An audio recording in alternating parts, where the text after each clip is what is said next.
A wise leader is someone who is very possessed of themselves, and it's a result of having been working on their self-awareness for many years.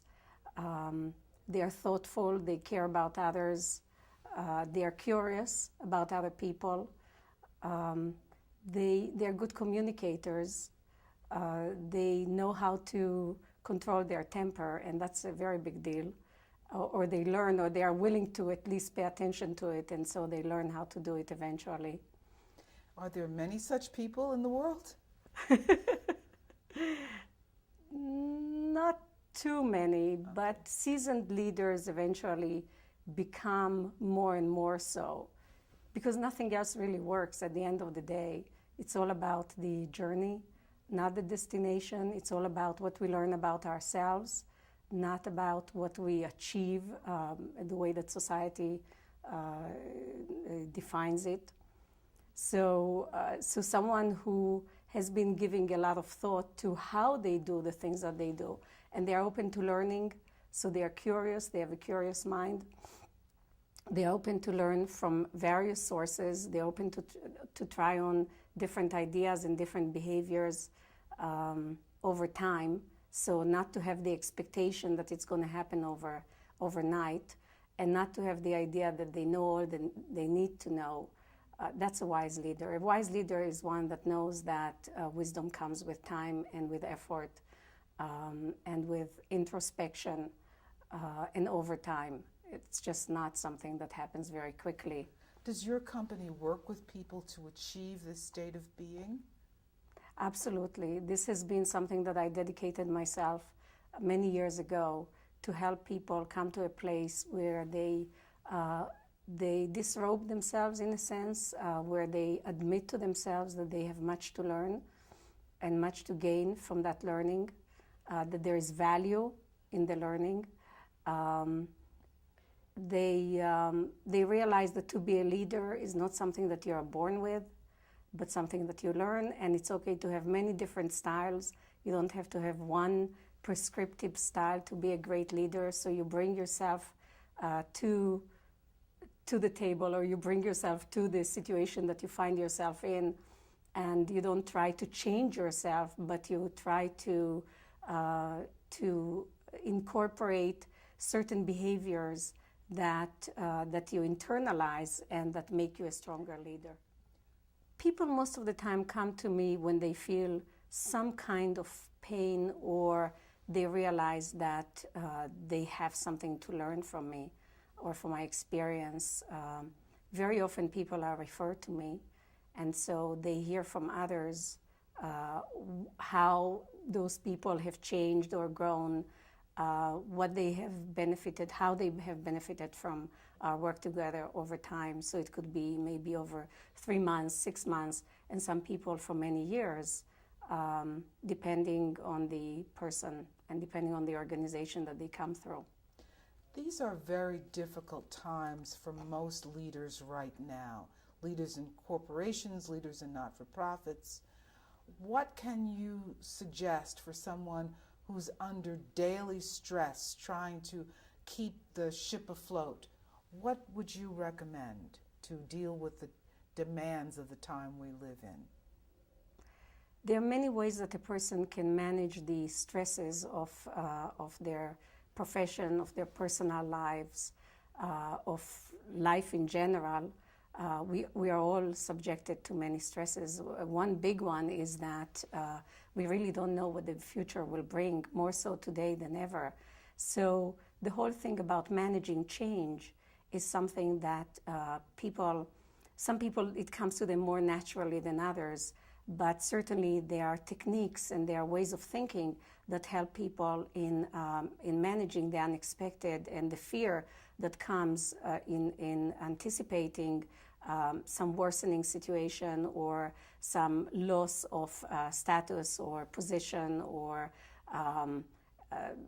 leadership exposure. So there are many ways that a person can deal with the challenges that the outside world or their particular situation brings to them. One way is to, again, look within themselves for the answer, not to look for other people to tell them how to do things or how to think or how to behave. It's something that they find the answers within themselves, and with my help, we figure out what really works for them. The other thing is that we are all very fearful of certain things, or most of us are, if you really look hard. And so you feel the fear, but you do it, you show up. A lot of it in life is to show up. And when I work with people, the encouragement that I give them is to show up no matter what. And I do it myself. So wise leaders helps leaders find the wisdom within themselves and to function effectively. Do you ever work with teams of people, or do you only work with individuals? Most of my work is with individuals, and I do have two different areas of specialization. One of them is leadership development, and the other one is career development. And the way that I got to it is that many years ago, I realized that really we are one person in one continuum that is our lives. And so a person needs insights and help in various points in that evolving life of themselves. So it's not so much of what we do, but rather how we do it and who we are. And I've developed first a specialty in helping people in career transitioning. I find myself that I'm very good at evaluating, assessing together with a person who they are and what is their passion and what are their gifts. Those two things are really the most important areas. So, and then those things are also very important when you are doing leadership development, your passion and one's gifts. And how do we develop them so that the person becomes truly their unique set of fingerprints rather than something that is dictated from the outside. Coaches have a lot to give based on sometimes things they've learned about themselves. Tell me about you.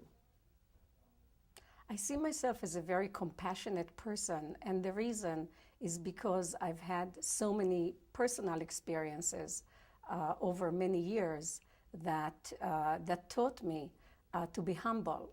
So humility is really a major part of who I am. But at the same time, I see myself as someone who has a tremendous zest for life.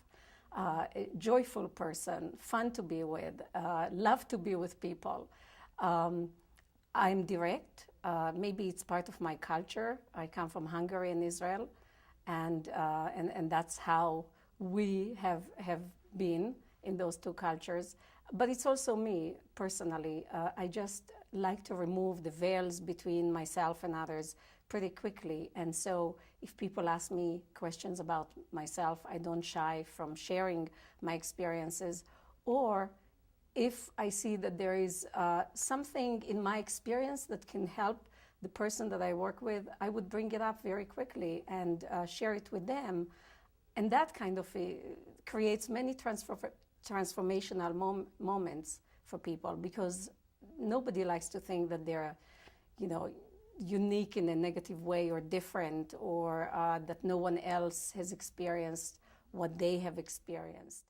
So it sounds like you embody the ideas of a wise leader in yourself from your own life experience. Absolutely. For me, learning is forever. It started many years ago, as long as I've known myself, just really being an open-minded and curious person with many opinions, of course, at any one point, but also realizing that those opinions, they have to stand the test of other information, additional information. And so the quest for new knowledge, for different insights, for learning from my clients, from my friends, from my colleagues, from the world out there, that constant growing, I think that does make a wise leader. But above all, again, the humility aspect. I think that's really the number one. Humility with curiosity is a wonderful thing.